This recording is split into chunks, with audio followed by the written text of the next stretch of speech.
It's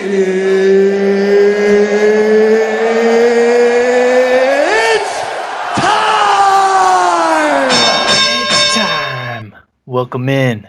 Episode 3 of 3 in the Box Sports Podcast. I'm your number 1 box, Frost. Number 2 box, Keith. And number 3 box, as always, Jordan. I want to thank you for all that participated in our Choco Challenge earlier this week. It was a hot one. We're going to jump right into things here. Why don't you give us that weekly rundown, Jordan? Yeah, so we got the Fight Week special this week. We got UFC 251 coming up tomorrow. We'll jump into that later. We got a special guest, but before we hop into that, let's touch on the big news from the NFL this week. We got Patrick Mahomes signing a 10-year, $500 million plus deal. That's some baseball stuff right there. Yeah, That's more than baseball. That's more than baseball. This is the largest contract of any sport, so including baseball. It's got $140 million guaranteed for injury alone. I think it's currently set at 10 years, $450 million, so about $45 million a year. But with the incentives and the changes in the salary cap, it could increase to $503 million over the 10 years. It does also include a no trade clause. So it looks like Patrick Mahomes will be staying in Kansas City for the foreseeable future. It just raises the question. Is he worth that contract? What do you think, Keith? That's a tough question to answer. 'Cause, I mean, you're talking about uncharted water with this kind of length, and you never see this kind of length in a football deal as well. I mean, they're banking everything, but I mean, he's proven so far that he can handle it. Every year he's gotten better and better. If there's one thing you want to agree with, money like this should be given to a quarterback that has won a Super Bowl. You know, I'm not trying to knock like a Lamar Jackson, a Deshaun Watson, where everyone's like, you know, it's time for them to go get their bags.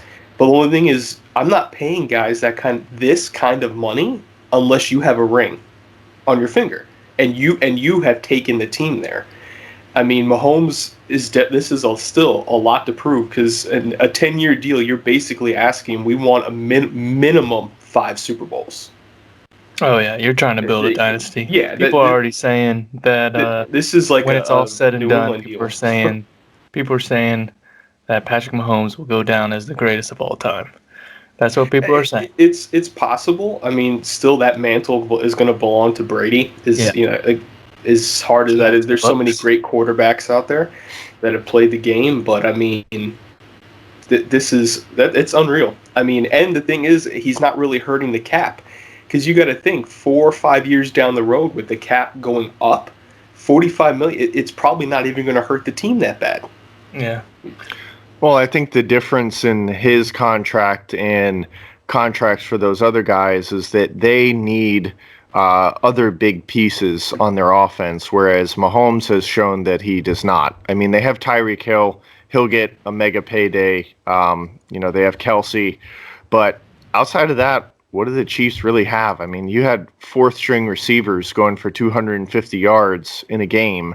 It's funny that you say that, because I was watching Get Up, and Dominic Foxworth was on there, and he was saying the complete opposite. The only reason why he would take Patrick Mahomes over Lamar Jackson is obviously Patrick Mahomes is great, but Lamar Jackson, you know, doesn't have that team around him. Like, he was saying that he doesn't have as many weapons, which I don't know. To me, it's flipped. When I look at the Ravens, I see a team with a better running back group and a better offensive line. Now, don't get me wrong. The Chiefs, Mitchell Schwartz, probably the best right tackle in football. But, I mean, the Ravens' O-line is better than the Chiefs. He's always shouting out offensive linemen. Hey, big guy, stand up. You know, saying big guy love right there. But the Chiefs, I mean, Mahomes would love to have just to have Mark Ingram in the backfield. Well, they drafted that guy out of LSU. Running back. Clyde. Yeah. And I mean, don't get me wrong. Pretty good. Kelsey is phenomenal. I mean, Mahomes has weapons. I mean, Lamar Jackson, to me, still, I don't see him, you know, depending on having an all-star cast of receivers. He just really needs a one good receiver and a solid tight end, and he'll get the rest with his legs. Well, Yeah, but we've seen in the past that running quarterbacks eventually fizzle out because they can't get injured. take a beating like that forever. Yeah, I mean, So it's, Like Cam Newton. Yeah. But yeah, let's, like I don't like the comparison of Lamar Jackson and RG3. To me, Lamar Jackson's comparison is Michael Vick. That's I'd agree with that. That's your I'd agree close with that. comparison. But let's not veer away from what is this episode about. With Fight Island looming Saturday, there's some big fights on that card. Let's get back into the fighting atmosphere. Looks like we got some boxing, maybe? We got some boxing topics in here? yeah, so before we bring on the special guest and jump into talking about 251, let's bring up some big boxing news that came up recently. I'm sure everybody's seen Tyson Fury, Deontay Wilder 1 and 2.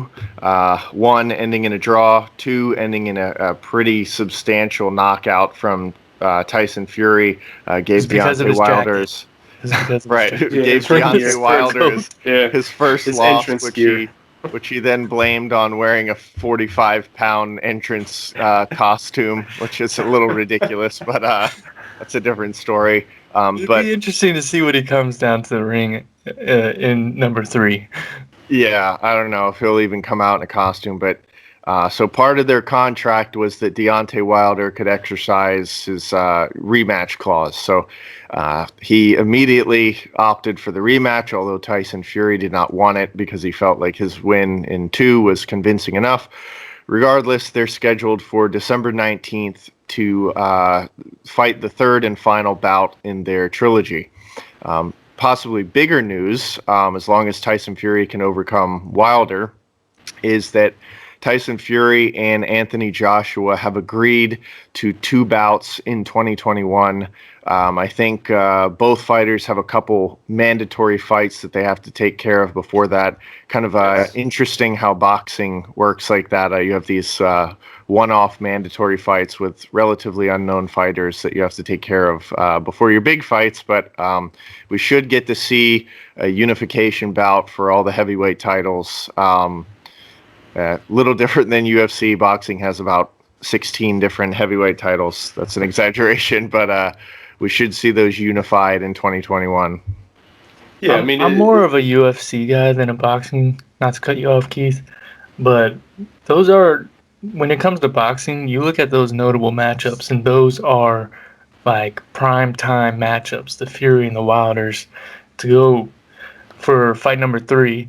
Obviously intriguing. And then you got Fury and Anthony Joshua. Like, I'm not a big boxing guy, but those names, and you're gonna watch those. You're gonna watch those. I know Keith over here is a boxing guy. Yeah, I'm definitely more the boxing enthusiast than the UFC guy. But no, I mean, you're gonna have a good fight again with Wilder and Fury. Now, the thing is, Fury exposed Wilder's weakness that everyone has called him out on. It's Wilder is not a pure boxer. Wilder is strictly a cannon punch. Now, right hand wise, that punch is deadly if he can hit, but no one else could. And you made Wilder move, and you make him box, and he got exposed. That stamina is it blinded down, and he didn't have the power at the end. Now, it was the costume, Keith. Excuse me, yeah, his 45-pound blue diamond costume that he wore out. Now, Fury and Joshua, the knock on Joshua is he ducks fights. I mean, for a long period of time, Fury and both Wilder wanted Joshua because Joshua held all the belts. And then he obviously losing to Andy and then getting them back. But now Joshua, he can't run. He's going up, arguably, in my opinion, the best fighter right now in boxing in Tyson Fury. I mean, when you watch him fight, he doesn't fight to his size. You have a guy that's over 6'5", over 270, and he fights as if he's a middleweight. He's going to make Joshua box. And Joshua's the pretty boy, chiseled physique and everything. Wilder is the cannon puncher and everything, but Fury's probably the best boxer of the 3. So it's going to be interesting. They're going to be fantastic fights. I mean, Wilder has to bring his game. I mean, there's no doubt about it. He can't. After this, it's going to probably be done for him if he loses. But then we're going to move to Fury and Joshua, and then if not, Wilder and Joshua, which is a lot of bad blood in that. But it's going to be good, man. Any way these combination of fights happen, we are going to get Fury and Joshua regardless, and those are going to be fantastic fights. Yeah, I agree. Anybody would agree with that. But let's not keep this guy waiting. Let's get on the topic of UFC 251. We have a special guest, as we mentioned earlier. His name is Matthew Baby Cat Pellino. We've known this guy since grade school, and who better to bring in on the topic of MMA than the Baby Cat? He's been over in Asia. I believe he's in Singapore right now. Yeah, trying to Juggernaut keep Fight track Club. of this guy. He's all over the map. Coach, fighter. I think he did some ringside work, some commentating work. This guy is a jack of all trades. Let's see if we can get him in here. Oh, there he is. Oh, there he goes. There he is. What time is it over there? What time is it? Fuck, hold on. It's 9:36. At night. Okay. So exactly 12 hours. Yeah, there you go. Well, we appreciate you staying up late for us. Yeah, it's past my bedtime, my 8:30 bedtime. How you guys doing? Good, man. How you been doing? You guys haven't aged since high school. Jesus Christ.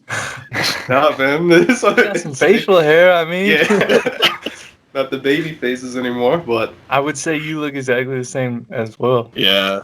Something in the water, man. Well, let's dive right into these topics. We're talking about UFC 251. Obviously, the biggest fight, the title fight between Kamaru Usman, the Nigerian Nightmare, and Jorge Masvidal. We just wanted to get your take on how you think that one's going to go. I think it could be like two different ways. I think it could be either extremely boring, with Kamaru using his wrestling to dominate, similar to how he dominated Woodley, or you could see Masvidal, who brought in Bo Nickel, who is a very accomplished collegiate wrestler from Penn State. And if he's able to create scrambles off the cage, he could land some big strikes, because you saw him do a lot of damage in the clinch against Nate Diaz. So his Muay Thai plum, like his striking within the clinch, is very good. And I think if he can hit Kamaru with some good shots in the clinch, force him to take bad wrestling shots, you could see Masvidal capitalize on some big strikes. Yeah, that's good. I mean, I think going in right now, the favorite, from what everyone's talking about, is Usman right now being the favorite. But I think Masvidal's kind of coming up as that everyone's got an eye on him because he's got the mouth and everything like that, and he has that persona to him. But you do forget he's skilled in that octagon. There's no doubt about that. For sure. I think people I think Go ahead, sorry. No, I was just going to say, I think this one has similar vibe to it of Khabib Nurmagomedov versus McGregor, the wrestler versus the striker. But I think Masvidal might be a little better on the ground than McGregor is. Masvidal submitted Michael Chiesa, who's a really good grappler. He's ranked top 10 at welterweight, and they fought at lightweight. I think what gives Kamaru the big advantage here is that he's a true welterweight. So he's cutting from maybe 210, 215, whereas Masvidal was a lightweight for a majority of his career. So he was fighting at 155. Now he's going up. I think there's a bigger weight difference than you would see like Kamaru fighting Woodley or Kamaru fighting Stephen Wonderboy Thompson than you see Kamaru fighting Masvidal. There's definitely a muscle difference. And basically, if Kamaru is able to use his game plan like to a T, he'll win. But if he thinks he's going to go out there and strike and land big shots, he could for sure get clipped, because we saw him get clipped by Colby a couple times. Yeah. And Colby is not is not a prolific striker whatsoever. The other tagline to this fight is Kamaru switched camps. So he's working with a whole different striking coach leading up to this fight. Although Trevor Whitman is a genius, because he worked with Justin Gaethje, Rose Namajunas. He's a genius striking coach, but those switches, sometimes they can throw athletes off. So that's another thing. We'll see what Kamaru comes out to try and do. If he tries to come out and throw hands, Masvidal can for sure catch him. We saw him beat up big guys that size, and Kimbo sliced his backyard. So That's true, yeah. Throwing it way back out there. Yeah, I think that the Usman, even in the Kobe fight, like you said, was trying to prove that he is an elite striker. And I think I agree with you. Like if he does that against Jorge, I don't think he's gonna stand toe to toe with Jorge. Yeah, he better not. Or he's going to be having some nightmares in the center of the octagon, unconscious. Yeah, man. But I would say any fighter, you got to stick to where you're true at and what your skill set is. Like you don't try to prove something you're not. You got to where you're at, being disciplined in what you do well. I don't know. I feel like it's good to sharpen your skills and maybe. Yeah, it's definitely good to edge them. But I mean, if you're so skilled at something, don't change it just because the media might tell you this, or everyone around you saying, hey, you need to do this and that. Just do what you're good at. It kills me because George St. Pierre was prolifically boring in my opinion. He stayed behind a jab and shot power doubles. That's all he did. But he had a fan base like in the latter part of his career. Yeah, he fought super safe. Usman's just unauthentic, which is why people don't like him. He comes off like this, like Ben Askren called him Marty, and you look at the old videos that they used to play of him wrestling in college, and his name was Marty Usman. That's legitimately what they called him. And he's like, no, I'm Kamaru from Nigeria. It's like, no, you're Marty from Nebraska, dude. What are you talking about? Yeah, Jorge was saying that. Jorge was saying that back in the field. Kamaru has 17 personalities, and he can't wait to bless them. I think baptize them. Yeah. Oh, that's great. But we'll see who comes out with that one. Let's go into the next fight. Max Holloway. Do we want to do a round of picks for this one? Just go through the four of us, see who we each got for each fight. Yeah, that's a good idea. Sure. For the first fight, I'm gonna go Masvidal. If Masvidal can play his game and strike him well, I'd definitely favor Masvidal. But Usman's realistically probably got the better chance. What say you, baby cat? Man, I'm notorious for bad picks because I pick people who I've trained with or people that I favor. Yeah. I pick with my heart, not common sense. So I'm gonna stick with it. I'm going Masvidal. TKO round 4. Ooh. I'm gonna go with Masvidal too. I really like his striking, and to be honest, I just don't like Usman very much. That's what he's talking about. Like with your heart. He's pretty unauthentic. He's obnoxious to listen to. So I would love to see Masvidal knock him out. So hopefully that happens. Get blessed. Is this 3 Sports or the Fuck Marty Usman group? What's going on That's here, our guys? side channel, man. That's our side channel. People that have flags. Yes. We like who we like. Hey, Masvidal's from Florida too, so. Yeah, exactly. Yeah, that's the other thing. Yeah, man. Let's go into the next fight here. Max Holloway. Some people call him the greatest featherweight. Versus Alex Volkanovski. What say you, baby cat? Well, I've trained with Alex because he goes to Tiger Muay Thai, and he's the nicest guy in the world. He's very talented. He used to be big. He was like 215, 220 pounds. He was a rugby, like he was a winger or something like that. And he was fast little guy.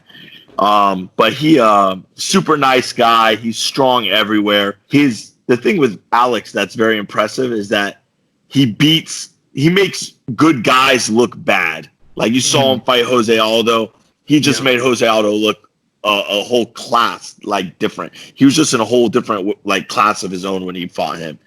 And I think when he fought Max Holloway the first time, I think he caught Max by surprise. I think Max didn't expect him to be as fast as he was. He didn't expect him to have that kicking game that he did, where he battered Max's front leg, which really, it didn't do damage like people would think, but it throws off the entire timing of a volume striker. And if you can't get the beginning of your volume, like the strikes to go, you can totally be off rhythm for the whole night. And I think that's what Volkanovski did. And he had Max Holloway off rhythm the entire night, and he coasted to a decision. I think this is going to be a similar fight. I think Holloway's going to have to mix some things up to open up things for Volkanovski, being the longer fighter. I think this fight will be closer than the last one, but I still think Alex will get it done. Yeah. I would agree with that. I think Alex is going to take him the distance, and just kind of he's going to play the time, and he's going to use his size to the advantage there. But I definitely also agree with Matt there. I think Alex is going to take him the distance. I don't think it's going to be any type of knockout. But I definitely is going to go to the card. Jordan? I don't know. With this one, I like both fighters. I'm a big fan of Holloway. I really liked watching him when he was the champ. But it's really hard to pick this one. I do think a lot of people say that the first fight, or I shouldn't say a lot of people, I think Holloway's camp says that the first fight was close, but it didn't look as close as they're claiming it was, I don't think. I feel like Volkanovski's probably going to win again, but I would like to see Holloway make it more competitive or possibly get the belt back. Yeah, I That's agree his with that. breath.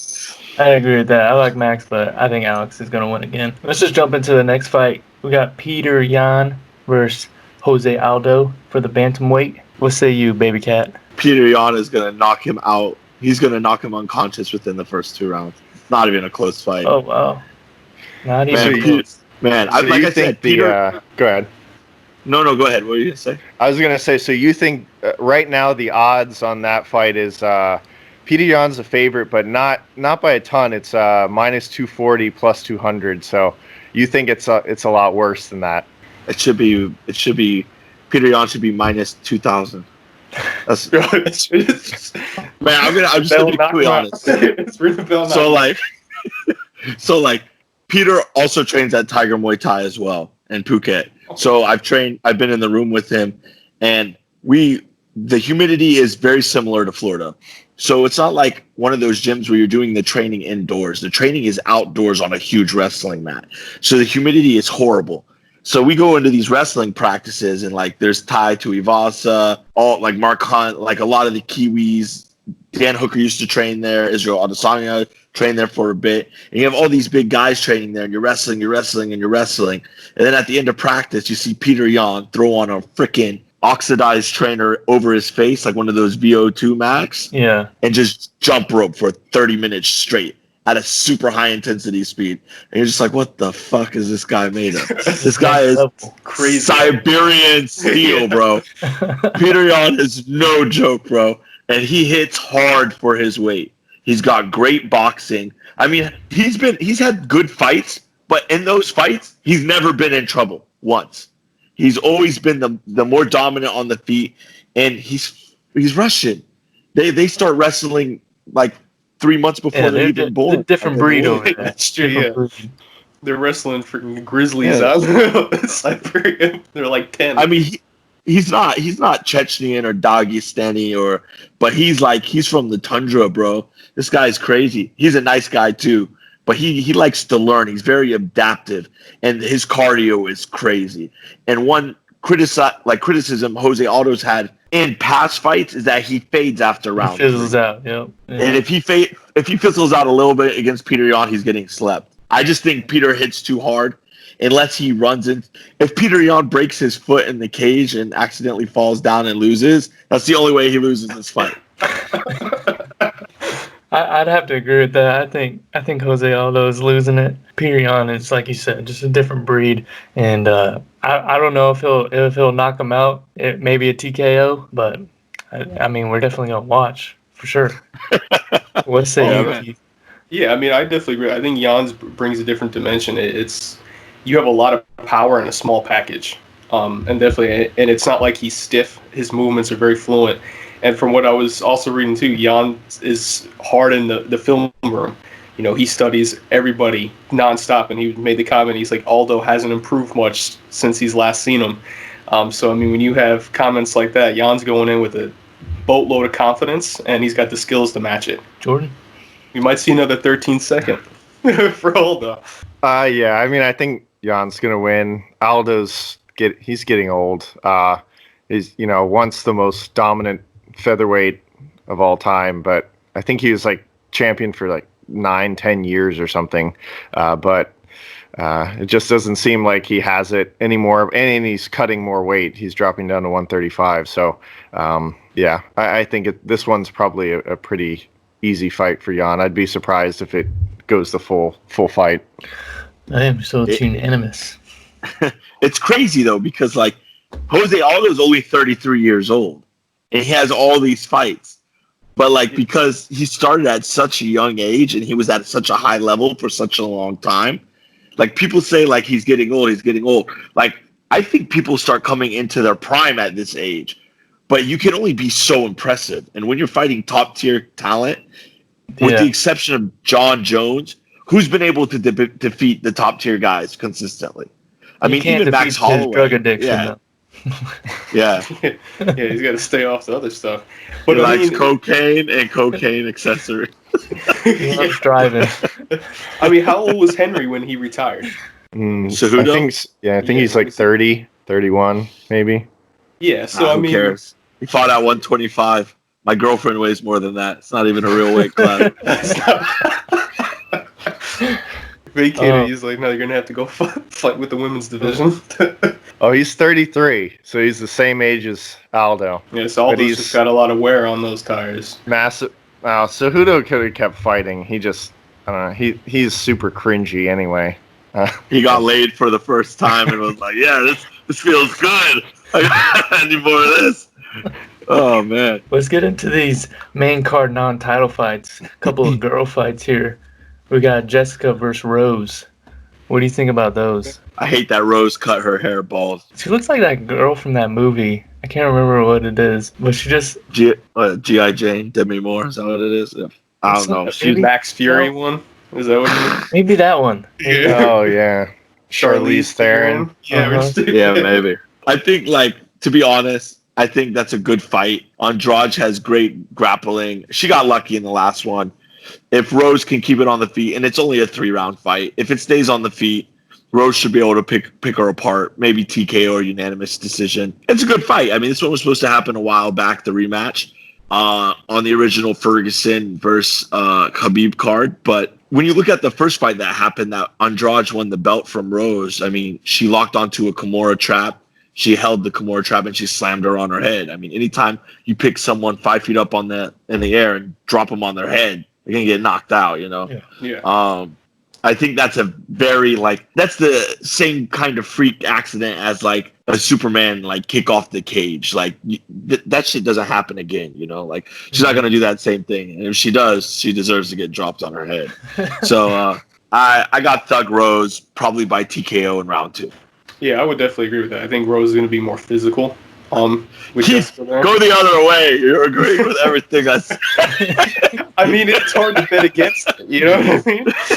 I mean, just to say it. Okay, yeah, Jessica's gonna get lucky with a good kick to the side and knock Rose clean out. That's what I'm talking about, Keith. That's what I'm talking about. Just some fight in you. Coming from you, who's agreed with everything too. I agree with what I see here on my sheet here. What say you, Jordan? I don't. I think Rose is going to win this one. You know, you said it, the first one when she got knocked out and slammed, like Matt was saying, it's kind of a freak accident thing where it's the same thing as the flying knee with Masvidal versus Askren. If they would have fought longer, or he hadn't been knocked out by the flying knee, who knows how that one would have gone. McGregor knocking out Aldo in 13 seconds. So I think as long as nothing like that happens, I think she should take it.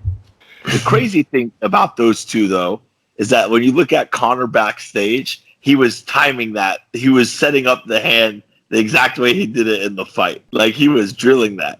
And then with Masvidal, they literally drilling that the night before in the performance at the UPI. Yeah. He was literally running and smacking his coach in the pad with it. But I mean, like, what's the probability of that ever happening again? You know, yeah, I know, but it's got to feel next level stuff when you get it to work. Yeah, you must feel like damn, that shit just happened.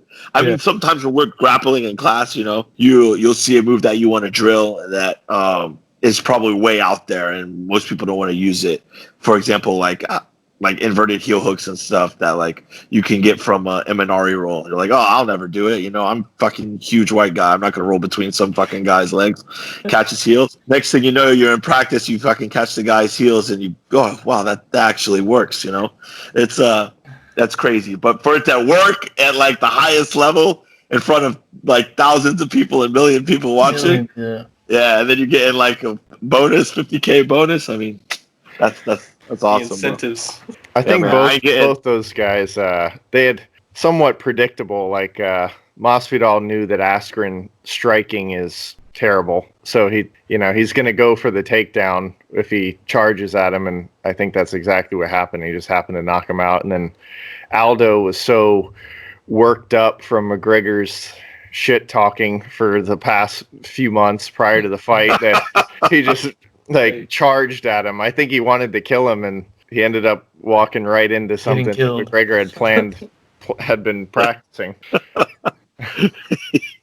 He walked right into that head too. I'm gonna say Rose just because she's the favorite, but I am gonna go against the grain and choose Paige Van Zant over Amanda Ribas, just because I like Paige Van Zant. Yeah, you that's just all like I can that agree Sports with. Illustrated swimsuit. That's what you like. She's a good it's part of the judging features. Okay, it's part of the judging features. Hey, Amanda Ribas is cute too, man. Like she's not bad either. I mean, but Van Zant's coming off of what, 3 arm surgeries where she had a rod put in. So I mean, and one breast surgery where she got 2 rods. So some 5 total surgeries. Let's point out the obvious here. You know. So who you got? You got Amanda?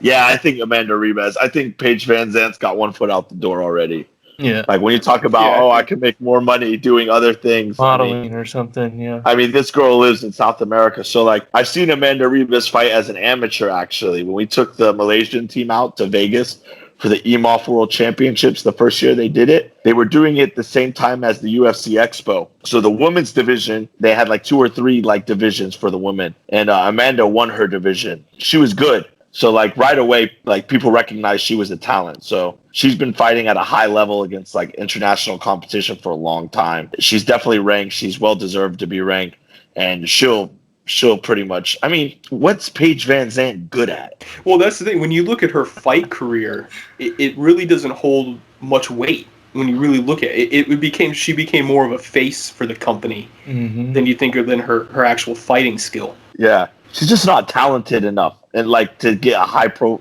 like Amanda Ribas in that division is legit top 8. Like she's a talent. She's definitely up there. She's good. And I think Paige Van Zant. I mean, I like the Rachel Ostovich booking because they're both sexy, but like this one, there's a lot of skill involved on the other side. So I don't see her coming out.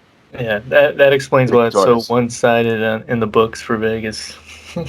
Well, what is it? It's negative or minus 800 for Ribas, plus 550 for Van Zant. Hey, but you never know. She might. That's a huge payday if you vote for Van Zant. Huge payday. Right. Yeah, if you get some cash out of it. Ribas, you can bet $1,000 and you'll make what, $80. So. Let's go, baby. Yeah, let's go. Some cash flow. We're going to get gas and go into the Taco Bell fucking drive-thru. Let's get it, baby. We're playing that 1K to get that Taco Bell, baby. Let's get it. Yeah, but I actually had a quick question for Matt. And what fights would you like to see happen in the near future? Like, what are you possibly looking forward to or wanting to see occur? I think like in the UFC, I'd like to see. Okay, like if I had 5 fantasy fights, one of them would be Stylebender versus Wonder Boy.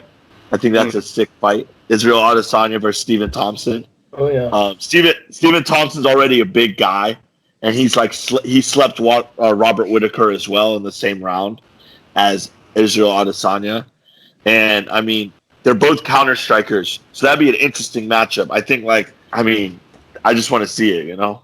Yeah. How do you think Adesanya versus Costa is gonna go? I mean, to be honest, like when Israel's on, he's on. I've met him a couple times. He's a cool dude. I just didn't like when you talk about finishing a guy and then you fight so passive in the fight, you lose a lot of weight to what you say. So I think with his next performance, he's got to go out there and just fight how he knows how to fight. And if he can do that, like Israel's definitely one of the top 10 pound for pound in the world. He definitely has some style matchups that work against him, but Costa's not one of them. Israel's a very good counter striker. Costa likes to walk forward. I see Israel putting him out quite early in the fight, to be honest. Oh, well. You got a guy like Marvin Vettori, though, who's strong, level changes quick, gets in on your legs. I mean, when he fought Israel, it was a split decision. And Vettori's a beast. The Italian guy, Italian Dream, he's definitely in the top 10 now. If he can get like 2 or 3 wins together, he'll fight Israel again soon. So, yeah, Israel versus Wonder Boy. I would also like to see Frankie Edgar versus Aljamain Sterling. I think is a good fight. Ooh, yeah. I think it's unfortunate that we're not going to see Frankie fight Pedro Munoz, which would have been a good fight that got pulled because Pedro Munoz tested a positive for COVID-19. Which, do we even know if he really tested COVID-19? I heard those COVID tests test like the coronavirus family, which is basically the common cold. Yeah, well, and it's weird, like when you look at like what Masvidal had to go through, they said he's had to take like 4 tests and he still has 1 more to do. Uh-huh. So I mean, it's crazy the amount of what they're actually testing them on. Yeah, and everything. I mean, so much he's gonna pass that final test. He's already passed 4, but the more concerning thing with Masvidal is his weight cut. I think just a couple days ago he said he still had 20 pounds to lose. So 22. Then he stopped in Rome and got a pizza. Like, I don't know if that was exactly helped. I was like, what if he could shave his hair? He might lose some pounds. Right? He's got to cut that fucking Jesus beard off. Yeah. He's got to bless him, man. He's got to bless him. You see him come off the plane in a pink robe and a Trump mask. Versace, yeah. Yeah, but that's the swag. What I would ask, Matt, before we let you go here, in the heavyweights, what would you? I mean, I guess really it's everything Jones versus somebody.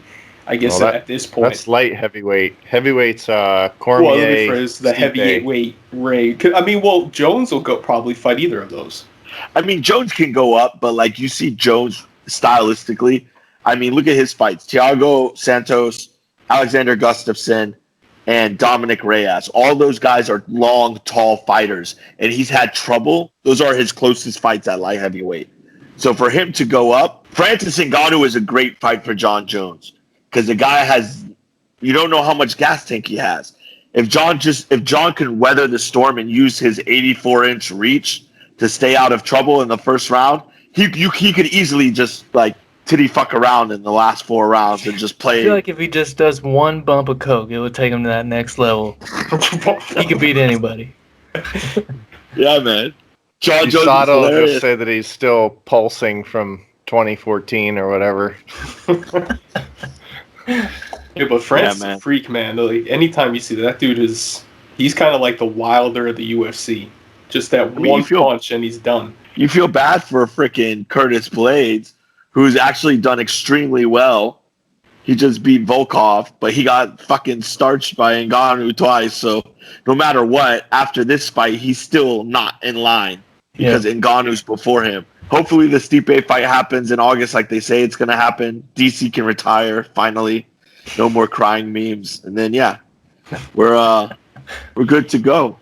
I would also like to see, I think Tatiana Suarez is the best woman at strawweight, the lightest division in the UFC for women's. I'd like to see her fight Weili Zhang, the Chinese champ. I think that would be a sick fight. And then I think also, while the Khabib thing's being sorted out, my man Paul Felder against Dustin Poirier, another sick fight. Paul Felder is super underrated. Man, I've held pads for him before. And he fights at 155 and he walks around at 198 pounds. And this guy just hits straight thunder for 5 rounds. He can do 5 minutes, 5 rounds, and every punch can be hard as hell. There's no break. He just fucking goes. And his fight with Dan Hooker was so close. And Dustin Poirier had a close fight with Hooker as well. So Felder lost by split decision, and Poirier beat Hooker. So obviously, Hooker is taking a step back. Will probably fight Charles Oliveira. Paul Felder already beat Charles Oliveira. So Hooker versus Oliveira makes sense. And Poirier, since he's got to wait for Gaethje to fight Khabib, and Tony's got medical suspension, I think it's a great fight for Poirier to take against Paul Felder. I think those are some great lightweight matchups. Yeah, it makes sense, man. We appreciate the insight, Matt Baby Cat Pellino. and it's good to see you as always. Good to see you guys. Yeah, we'd love to have you back, man. Anytime we get some big cards, get you back on the show, Yeah. chop it up. We can talk about the Jets too, baby. Let's go. Hey, Best team in we're America. taking it back. We're going Super Bowl. The only thing that catches Jets. Hey, it was Joe David Day just yesterday. Respect, bro. Respect. Sam Darnold's gonna be wearing that mink coat walking You around living pretty soon. way back in the glory days. They ain't got nothing to celebrate. The glory. Wait. Frost, you're a Tampa Bay fan, right? Yeah. Uh-huh. Dang. You had four-eyed Winston for the last 2 years. Damn. Yeah, so you can understand my excitement when we talk about Tom Brady. I'm going to understand the excitement of wasting $50 million because he's going to get hurt in the first 2 games. Watch. Oh, you gotta put that juju on us. What? I don't know. I'm guarantee a Super Bowl. Until Tampa Bay brings back the white and orange uniforms. Nah, man. The creamsicles. That's a conversation for another day. All right, guys. Thanks for having me on. All right, man. Thanks, man. Later. So you can keep it up there, man. Man, what insight by that guy. What a great guy to have in our back pocket for all he's done. All the people he's come in contact with. And he's trained with, worked with. Yeah, amazing insight for sure. Let's get into the boxing and out segment. This is where me and Jordan ended up losing and having to do that chocolate challenge. But we start fresh, clean slate. Maybe Keith will end up losing and having to do something weird like get his chest waxed or something. Something I don't know. We haven't come up with the legs, man. Have to be the legs. But I'll do my topic. My topic this week is fight related. Obviously, I'm going to do UFC versus boxing. Favorable, which one I like to watch more. See if you guys agree with me. I'm going to say UFC. I prefer UFC over boxing. I feel like if you take boxing and add more elements, you get UFC. Just adds that extra excitement. The talking that's generated, the publicity, the way UFC, they're not paying their fighters well. That's a problem for some of these guys, and Masvidal for sure has come out and said how messed up the system is and stuff like that, and Dana White, blah, blah, blah. But aside from that, they do a great job promoting. Like this Fight Island is exciting. They promoted it, and I'll be watching for sure. As far as boxing, I just feel like the most exciting boxing match I've ever seen is aside from McGregor and Mayweather, which was good because it went so long. I would say the best boxing match I've seen is Rocky 1, 2, 3, 4. I just don't get the same feeling from boxing as you do MMA. I just feel like you add those other intangibles, the ability to wrestle, the ability to do these submissions, along with the striking and potential for knockout. I just feel like it's just way more exciting. So my stance is UFC over boxing for sure. What say you, Keith? I mean, Keith says he's taking the point this week. Is what he's saying. I mean, I would have to say I'm more of a boxing guy, so I'm always going to lean towards boxing.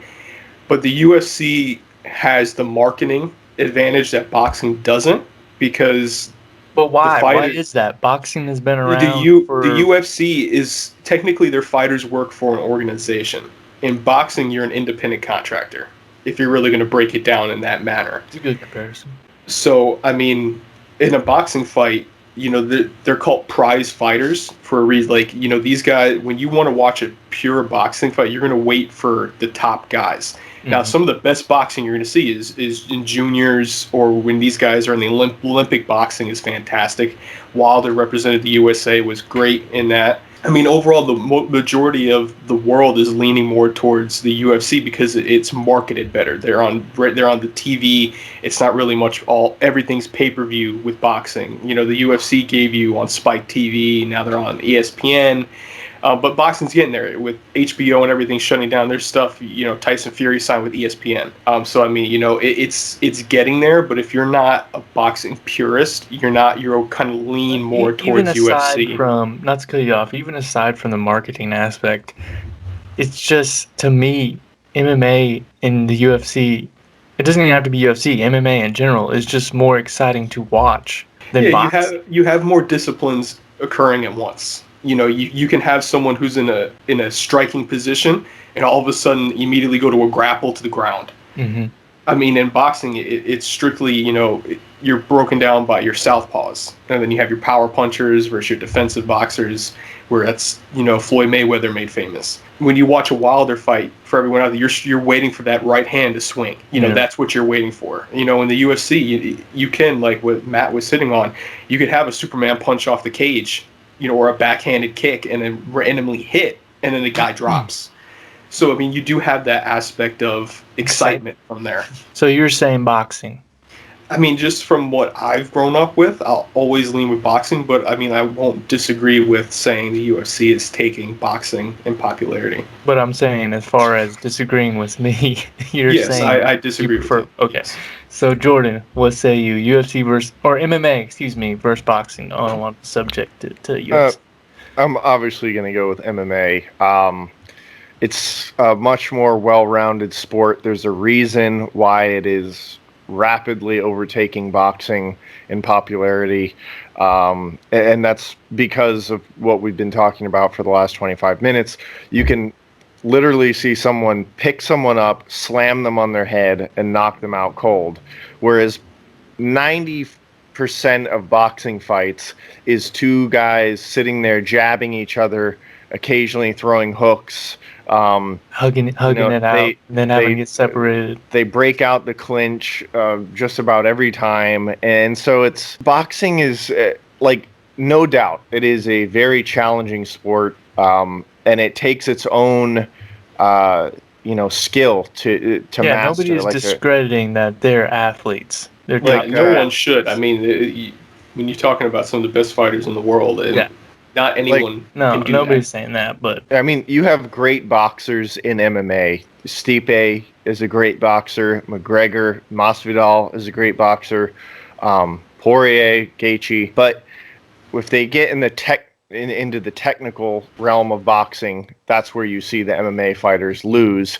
But when you add in those MMA elements, look at Keith. Paulie Malignani, New Yorker, former champion, went over to bare knuckle boxing, which is it's semi-boxing mixed with MMA elements. You're allowed to clinch, and it's bare knuckle. Malignani broke his hand in the first round against a very mediocre MMA fighter, and then ended up losing because he battered his face in the clinch, and Malignani, there's a meme about it, his face after they announced that he lost. So I'm in the understanding that you're leaning more towards MMA over boxing. Yes. So Keith, that means you're taking the point. So that means Keith. Put it on the chart there, Jordan. Keith is getting a point this week. Could be more. Let's dive into Jordan's topic for the week. What you got? Yeah, so staying in line with the Fight Week special we got going on, going to dive into the topic that's been kind of popular lately. Dana White has given his opinion on it, several others. Who is the MMA GOAT, or greatest of all time? There's a couple different ways you can take it. There's the true MMA, talent-wise, who's the GOAT, or there's the, who's the actual prize fighting GOAT, the guy who kind of encapsulates everything. And so, in my opinion, George St. Pierre, when you look at his body of work, or John Jones, you kind of got to lean towards those guys as being the true skill GOATs. You look at John Jones, he's had a couple people test him, but for the most part, he has been his own biggest adversary. He beats himself with his testing positive for different supplements and whatever the different things are. GSP, another guy, very clean record, just a great martial artist. So in terms of skill, I have to say those guys. You look at overall MMA GOAT in terms of prize fighting, it has to be McGregor. He has outlasted and outperformed every other mixed martial artist throughout history in terms of taking the UFC and the MMA to new heights. And many MMA fighters might not admit it, but their pay has gone up because of McGregor. His draw to the sport has increased its popularity heavily. So, my stance here is talent-wise, GSP, John Jones. Overall, encapsulating everything else, including the prize fighting aspect, it's McGregor. So, that's my stance. Yeah, I mean, I would agree with that, just because, I mean, about 10 years ago, GSP was probably the staple of UFC for a while. He kind of came up as the name. Even if you didn't really watch UFC too much, a lot of people knew who George St. Pierre was. He was kind of marketed in that manner. John Jones, I guess people would make the argument there's a lot of asterisks next to his name. When you watch a lot of those Cormier fights, tested positive for steroids, supplements, this. So, I mean, do people hold that against them? Maybe. But technically wise, you'd almost make the argument that, the guy's unbeatable at this point. 100% agree with, because McGregor did what boxers do in the UFC. He looked at what Floyd Mayweather was, and as much as Floyd is the best marketer of himself in the world. And McGregor was like, listen, if he's doing that, I can do the same thing. And that's exactly what he did. McGregor marketed himself so well that it made the sport more popular. Because everyone was like, yo, who is this guy? I want to watch this guy. And then you're like, you didn't even have to care about the UFC. You just wanted to watch Conor McGregor. So, I mean, I would definitely agree with that statement, with that question. Frost? So we're clear. Who you're saying is the GOAT, Jordan? Talent-wise, GSP. Prize fighting, taking into account, it's McGregor. Okay. That's tough, because I definitely agree with the GSP. Like Baby Cat, Matt Pellino mentioned earlier, at times he is boring to watch because of how technical he is, but status-wise and stuff, that guy is probably arguably the GOAT, with John Jones falling in a close second. And I would say, if we're making a top three, I would say Anderson Silva maybe the third, rounding out that top three. Because Anderson Silva's fights were just exciting. Oh, yeah. I think Anderson Silva lost a little bit of his flash when he started fighting he's still fighting, and he's lost some pretty bad. Yeah, in some pretty bad I would say ways, the hardest part is knowing when to stop, because you kind of tarnish your legacy, maybe. People start remembering the losses more than the wins. Right. And people just need to go back and watch his fights back in the day. Like, that guy was exciting. Each time you saw his name on the card, you were watching, you were tuning in. Same with John Jones. Aside from his, extracurricular activities, he's exciting to watch. He talks and he backs it up. Whether, like Keith said, is he tarnished because of... does he get an asterisk next to his name because of these supplements, illegal supplements he's taking? You could get into that argument about baseball. Those guys took steroids and stuff. And it hurts them in the long run, too. Yeah. A lot of them aren't in the Hall of Fame because I would say that's why I would put GSP as the GOAT of MMA, in my opinion. Yeah, I mean, I'll finish this. I don't want to hold this up too much longer here. My take is... really, it falls under more boxing, but the UFC can take it a little bit there as well. I'm very much against the Floyd Mayweather effect, and what I mean by that is fighters get this mindset of my career means nothing unless I'm undefeated, and what occurs because of that is you see a lot of cards or a lot of boxing matches, they suffer. Because you have these guys that are ranked 1 and 2, and they're fighting guys that are ranked 8th, 11th, 12th. Boxing at its prime was you wanted to see number 1 versus number 2. If I'm the best boxer, I want to fight the best boxers around me.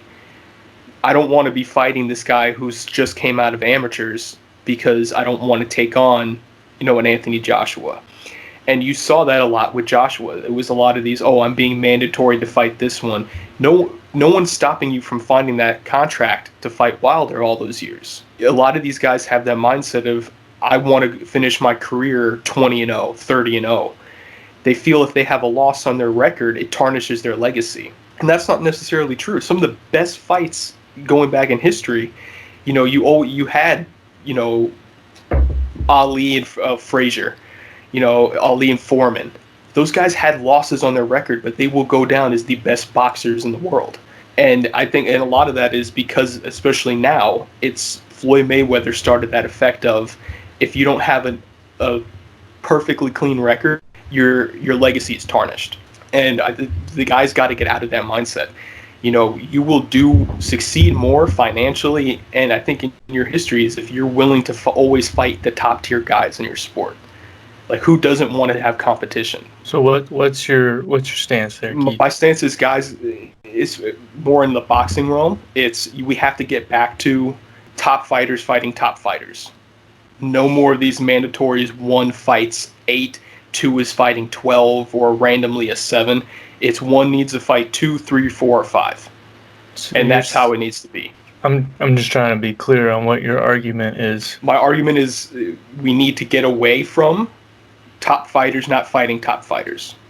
Oh, well, I agree with that. Of course, everybody wants to see top tier fights, whether it's MMA or boxing or otherwise. So you're saying that people are kind of worried about their record? Yes, the record becomes more important than the actual performances they're putting out. Yeah, guys shouldn't be settling fighting a lower tiered guy. That, to me, you're not accomplishing anything. If you hold 5, 6 belts in boxing, why are you fighting someone so far? And I mean, you had that Anthony Ruiz when he beat Joshua, shocked the world. And it's like, but the thing is, it's Joshua hasn't fought anybody of relevance outside of Klitschko, but you had Klitschko at the very butt end of his career.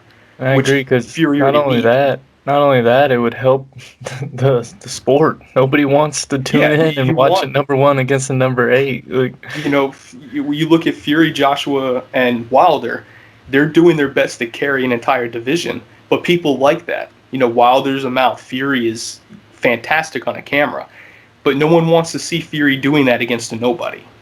Yeah. And unfortunately, I think and like I said, especially more in boxing, it suffers because of it. Yeah. What say you, Jordan? Yeah, I mean, I would agree with that. Boxing needs to follow the UFC model. I know that boxing's different. They have all these mandatory fights. Like we talked about earlier, I think it's either Fury or Joshua, or maybe both, have both mandatory fights with pretty much like unrelevant fighters prior to fighting each other again, or prior to fighting each other for the first time. And most people consider it to be just a tune-up fight. Like, they've got to go in there, they're going to knock them out, and then it doesn't even get much coverage.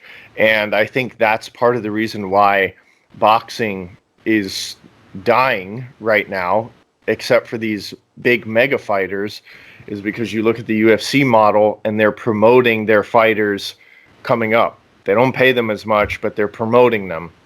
And when somebody's on a tear, like Masvidal's got 40 plus fights. And in the last year, he's gone from not fighting for a year to title fight. That doesn't happen in boxing. Like, boxing, it takes years of these like fights where, I mean, look at Wilder. He won the title in 2015. Mm-hmm. Not many people even knew who he was in 2015. Now he's gotten big the last couple of years, but boxing's the model is broken, in my opinion. I think they really need to focus on, like you said, getting top fighters against top fighters. If you've got a guy who's making some noise but only has a couple fights under his belt, but he looks like a championship contender, then get him in there against the champion. See how it works. If it's too early, he loses, he fights his way back. But, get him in there and make it interesting. So it sounds like a stalemate on this one. What was the score from the last one? The second topic, your topic? Did anybody get a point on that one? No, we were all in agreement on that one too. So it looks like Keith is the old point-o loser on this one. We'll continue the point system into next week's episode. Then after that, maybe Keith will do his first loser punishment. Who knows? Have to tune in and find out. But that's going to do it for us. on 3 in the Box Sports Podcast, Appreciate y'all tuning episode 3. Make sure you tune in and watch that Fight Island. It's gonna be exciting.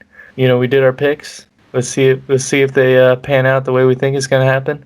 We appreciate Matt Baby Cat Pellino coming in and providing such great insight. As far as that, I'm Frost. That's Keith.